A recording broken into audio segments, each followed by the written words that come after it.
God bless and good day, my dear friends. We are live and it looks like everything is properly cooperating. Thank God. Let's get straight into it. We're a minute and a half in, and we are picking up today at Genesis 36, streaming to YouTube and Twitch now, seeing how this works out, and changing the title so that it's more specific because it's already a live stream, so no need to do that. The dates are very important to me, and then the chapters. So I'm going to have those always up there. It's going to be a reference and a fail-safe for me. So without any further ado, let's get straight into it. Chapter 36. Here we go.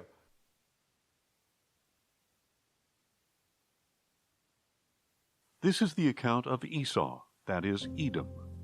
Esau took his wives from the daughters of Canaan: Adah, daughter of Elon the Hittite; Oholibamah, daughter of Anah and granddaughter of Zibeon the Hivite; and Basemath, daughter of Ishmael and sister of Nebaioth. And Adah bore Eliphaz to Esau. Basemath gave birth to Ruel, and Oholibamah gave birth to Jeush, Jalem, and Korah. These were the sons of Esau, who were born to him in the land of Canaan.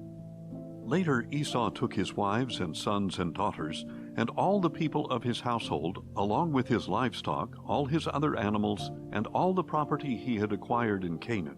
And he moved to a land far away from his brother Jacob, for their possessions were too great for them to dwell together. The land where they stayed could not support them because of their livestock. So Esau, that is, Edom, settled in the area of Mount Seir. This is the account of Esau, the father of the Edomites, in the area of Mount Seir. These are the names of Esau's sons: Eliphaz, son of Esau's wife Adah, and Ruel, son of Esau's wife Basemath. The sons of Eliphaz were Teman, Omar, Zepho, Gatam, and Kenaz. Additionally, Timnah, a concubine of Esau's son Eliphaz, gave birth to Amalek. These are the grandsons of Esau's wife Adah. These are the sons of Ruel: Nahath, Zerah, Shammah, and Mizah. They are the grandsons of Esau's wife Basemath. These are the sons of Esau's wife Oholibamah, daughter of Anah and granddaughter of Zibeon, whom she bore to Esau: Jeush, Jalem, and Korah. These are the chiefs among the sons of Esau. The sons of Eliphaz, the firstborn of Esau: chiefs Teman, Omar, Zepho, Kenaz, Korah, Gatam, and Amalek. They are the chiefs of Eliphaz in the land of Edom, and they are the grandsons of Adah. These are the sons of Esau's son Ruel: chiefs Nahath, Zerah, Shammah, and Mizah. They are the chiefs descended from Ruel in the land of Edom, and they are the grandsons of Esau's wife Basemath. These are the sons of Esau's wife Oholibamah: chiefs Jeush, Jalem, and Korah. They are the chiefs descended from Esau's wife Oholibamah, the daughter of Anah. All these are the sons of Esau, that is, Edom, and they were their chiefs. These are the sons of Seir the Horite, who were living in the land: Lotan, Shobal, Zibeon, Anah, Dishon, Ezer, and Dishan. They are the chiefs of the Horites, the descendants of Seir in the land of Edom. The sons of Lotan were Hori and Hemam. Timnah was Lotan's sister. These are the sons of Shobal: Alvan, Manahath, Ebal, Shepho, and Onam. These are the sons of Zibeon: Aiah and Anah. This is the Anah who found the hot springs in the wilderness as he was pasturing the donkeys of his father Zibeon. These are the children of Anah: Dishon and Oholibamah, daughter of Anah. These are the sons of Dishon: Hemdan, Eshban, Ithran, and Kiran. These are the sons of Ezer: Bilhan, Zaavan, and Achan. These are the sons of Dishon: Uz and Aaron. These are the chiefs of the Horites: chiefs Lotan, Shobal, Zibeon, Anah, Dishon, Ezer, and Dishan. These are the chiefs of the Horites according to their divisions in the land of Seir. These are the kings who reigned in the land of Edom before any king reigned over the Israelites. Bela son of Beor reigned in Edom. The name of his city was Dinhabah.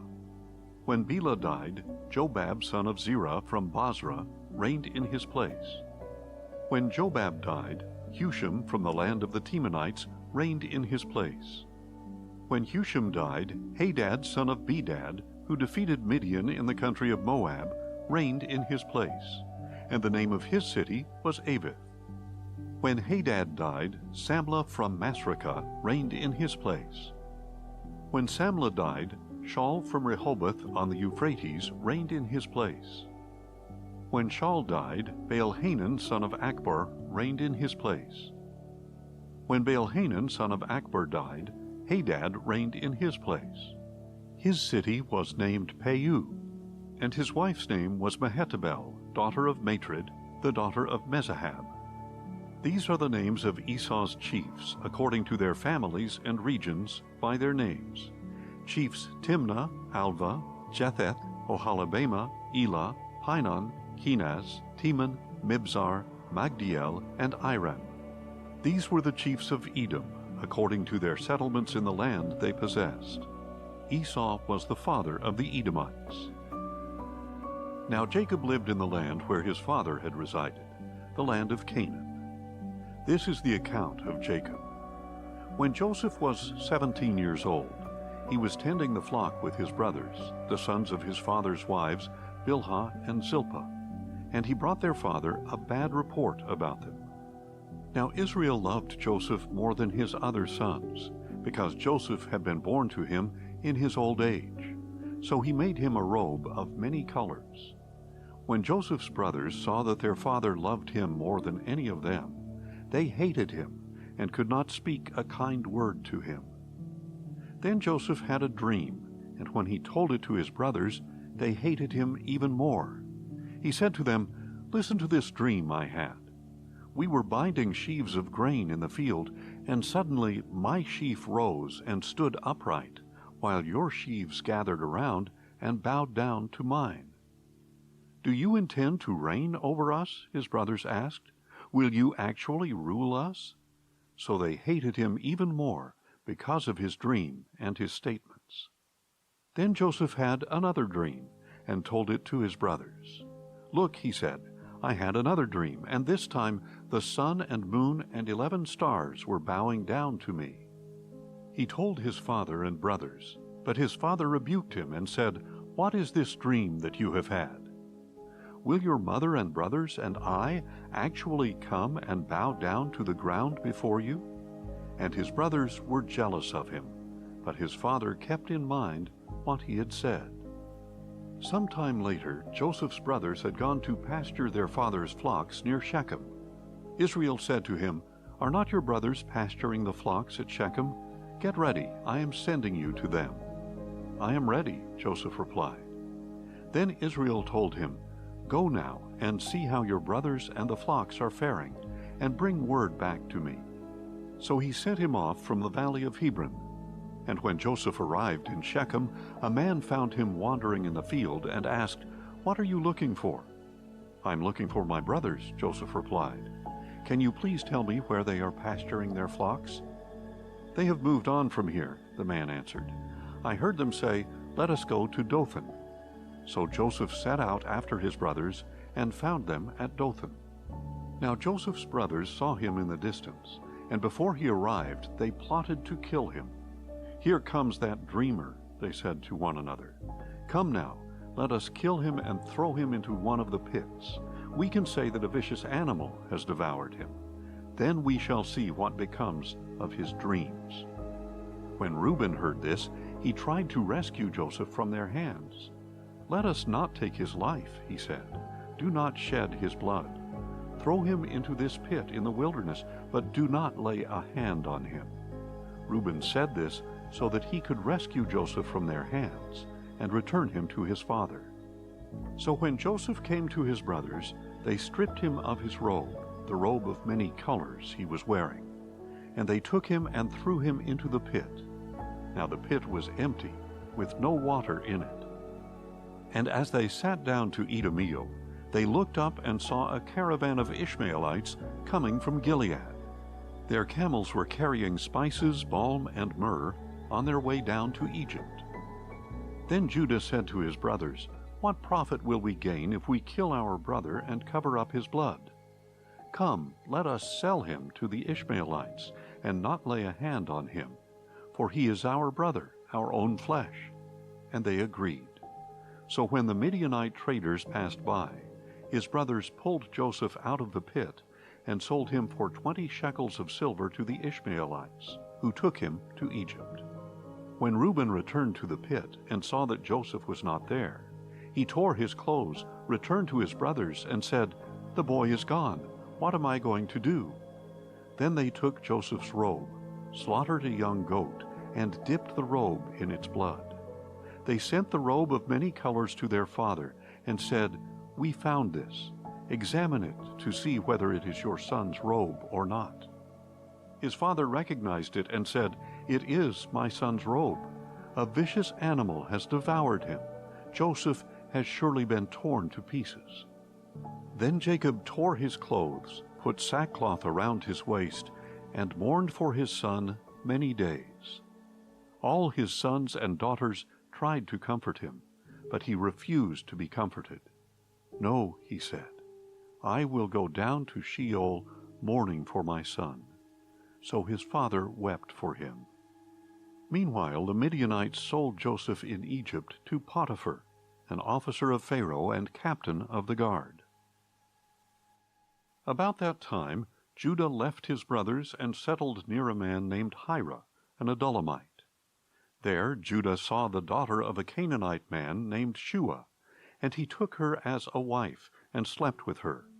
So she conceived and gave birth to a son, and Judah named him Again she conceived and gave birth to a son, and she named him Onan.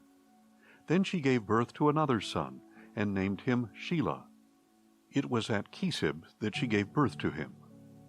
Now Judah acquired a wife for his firstborn, and her name was Tamar. But Judah's firstborn, was wicked in the sight of the Lord, so the Lord put him to death. Then Judah said to Onan, "Sleep with your brother's wife, perform your duty as her brother-in-law, and raise up offspring for your brother." But Onan knew that the offspring would not belong to him. So whenever he would sleep with his brother's wife, he would spill his seed on the ground, so that he would not produce offspring for his brother. What he did was wicked in the sight of the Lord, so he put Onan to death as well. Then Judah said to his daughter-in-law Tamar, "Live as a widow in your father's house until my son Shelah grows up." For he thought, "He may die too, like his brothers." So Tamar went to live in her father's house. After a long time, Judah's wife, the daughter of Shua, died. When Judah had finished mourning, he and his friend Hira the Adullamite went up to his sheep shearers at Timnah. When Tamar was told, "Your father-in-law is going up to Timnah to shear his sheep," she removed her widow's garments, covered her face with a veil to disguise herself, and sat at the entrance to Enaim, which is on the way to Timnah. For she saw that although Shelah had grown up, she had not been given to him as a wife. When Judah saw her, he thought she was a prostitute, because she had covered her face. Not realizing that she was his daughter-in-law, he went over to her and said, "Come now, let me sleep with you." "What will you give me for sleeping with you?" she inquired. "I will send you a young goat from my flock," Judah answered. But she replied, "Only if you leave me something as a pledge until you send it." "What pledge should I give you?" he asked. She answered, "Your seal and your cord, and the staff in your hand." So he gave them to her and slept with her, and she became pregnant by him. Then Tamar got up and departed, and she removed her veil and put on her widow's garments again. Now when Judah sent his friend Hira the Adullamite with the young goat to collect the items he had left with the woman, he could not find her. He asked the men of that place, "Where is the shrine prostitute who is beside the road at Enaim?" "No shrine prostitute has been here," they answered. So Hira returned to Judah and said, "I could not find her, and furthermore the men of that place said, 'No shrine prostitute has been here.'" "Let her keep the items," Judah replied. "Otherwise we will become a laughingstock." After all, I did send her this young goat, but you could not find her." About 3 months later, Judah was told, "Your daughter-in-law Tamar has prostituted herself, and now she is pregnant." "Bring her out," Judah replied. "Let her be burned to death." As she was being brought out, Tamar sent a message to her father-in-law. "I am pregnant by the man to whom these items belong." And she added, "Please examine them. Whose seal and cord and staff are these?" Judah recognized the items and said, "She is more righteous than I, since I did not give her to my son Shelah." And he did not have relations with her again. When the time came for Tamar to give birth, there were twins in her womb. And as she was giving birth, one of them put out his hand. So the midwife took a scarlet thread and tied it around his wrist. "This one came out first," she announced. But when he pulled his hand back and his brother came out, she said, "You have broken out first." So he was named Perez. Then his brother came out with the scarlet thread around his wrist, and he was named Zerah. Meanwhile, Joseph had been taken down to Egypt, where an Egyptian named Potiphar, an officer of Pharaoh and captain of the guard, bought him from the Ishmaelites who had taken him there. And the Lord was with Joseph, and he became a successful man, serving in the household of his Egyptian master. When his master saw that the Lord was with him and made him prosper in all he did, Joseph found favor in his sight and became his personal attendant. Potiphar put him in charge of his household and entrusted him with everything he owned. From the time that he put Joseph in charge of his household and all he owned, the Lord blessed the Egyptian's household on account of him. The Lord's blessing was on everything he owned, both in his house and in his field. So Potiphar left all that he owned in Joseph's care. He did not concern himself with anything except the food he ate. Now Joseph was well-built and handsome, and after some time his master's wife cast her eyes upon Joseph and said, "Sleep with me." All right, my dear friends. Went about 1, 2, 3 minutes over, but that's okay. Let me get this thing refreshed. Tomorrow we're going to be finishing 36, starting 37. And couple unfortunate things. You saw Reuben stepping up for Joseph. Speaking of Joseph, my man Joseph is in there in the Twitter space. And a God bless and good day to Joseph and Emma, always in the Twitter space. Thank you guys. Now, Reuben stepped up for Joseph and saved his life potentially. Sold into slavery, which is, I guess, a foreshadowing of what's about to come. Think about it. Joseph is sold into slavery, and then you have the children of Israel soon to follow with the new Pharaoh afterwards. And it seems to be like always a precursor the Bible gives us, that when something happens in a small scale, a larger scale is about to follow. Kind of like with another example that was in the previous one with, we had Abraham and Isaac with the sacrifice. That was a foreshadowing of Jesus Christ. And then a couple other ones, it's escaping me right now, sorry. I'm slurring my language. I had a rough night waking up, or, sleep was decent, but it was one of those days I woke up early, couldn't go back to sleep too quick. Got everything done though, thank God.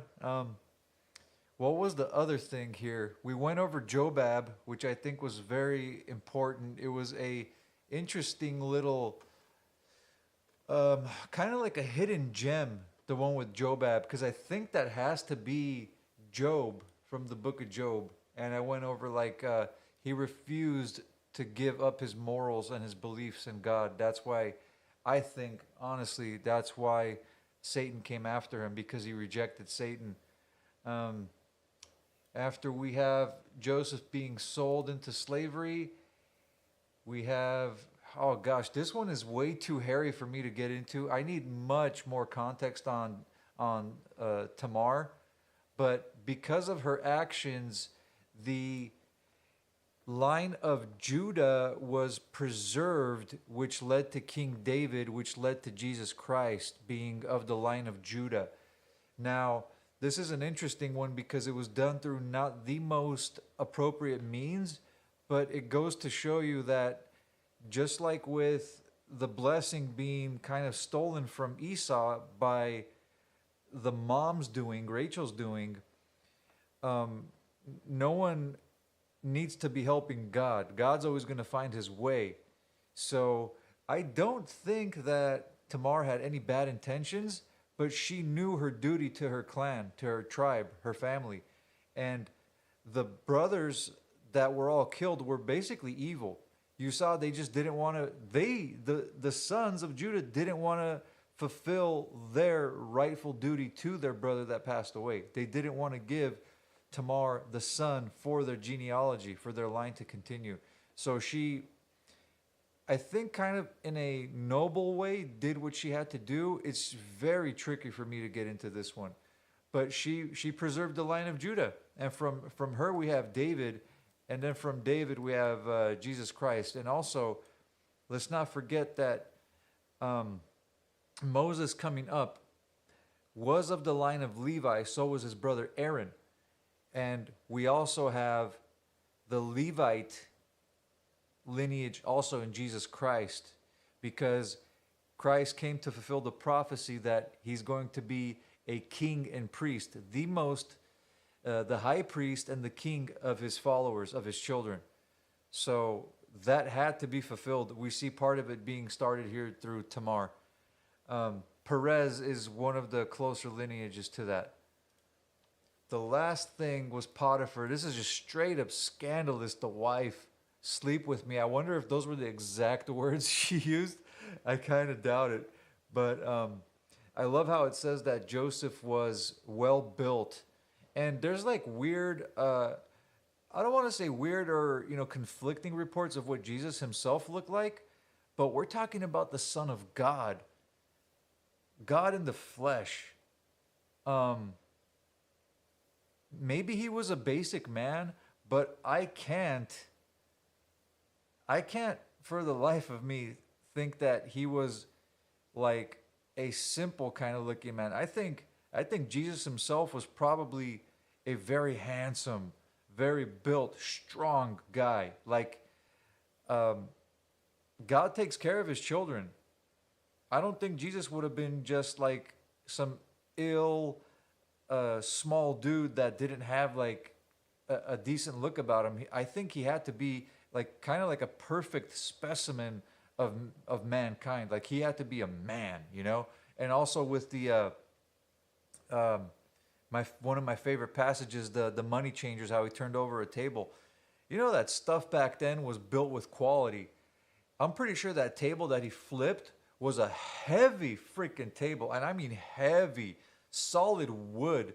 And not even that, the guy fashioned a whip. So we're talking about a very capable, very like strong dude, ingenuity in his blood to fashion a whip, flip over a table, and scare off some Jews that are bastardizing his father's house. Talk about freaking awesome. And people seem to be forgetting that. And that's, I think, what we need to kind of come back to. Not to be condemning people, but once they step up, we need to say, hell no. And that's what I love about that passage. And Jesus was that guy. That's what I think we need to come back to. I think that was it, my dear friends. I think that was it. We're going to get into Joseph later. An awesome story. Absolutely awesome story, how he takes care of his family. Unfortunate that he went through what he had to, but that was the rite of passage for him. A lot of us do. We all have our trials and tribulations, but it's only because we're meant for something better. That's what I'm coming to understand more and more. We're meant for something better. So if we can keep our hope strong, our faith strong, then God's going to see us out because he's got bigger plans for us. That being said, my dear friends, went a nice long 10 minutes extra. Like I said, I'm a little slow. Quick update on my fast. Apart from my sleep issue today, yesterday was the best day I have ever had. Still a little slow, slight bit of hunger, My mind was so strong yesterday. I held an hour and a half, almost 2 hour long space. My thoughts were flowing. I didn't even take a nap yesterday. I need a nap today, but I didn't take a nap yesterday. And I was able to even do some homework yesterday, man. I got a chance to do some thesis work yesterday. Yesterday was an absolute blessing. That was day 8. Oh, and eight's one of my favorite numbers. Funny enough.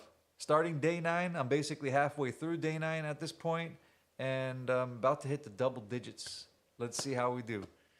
All right, my dear friends, with that being said, as always, God bless you all and your families. I hope you're doing well. Be sure to destroy all pride and vanity from within.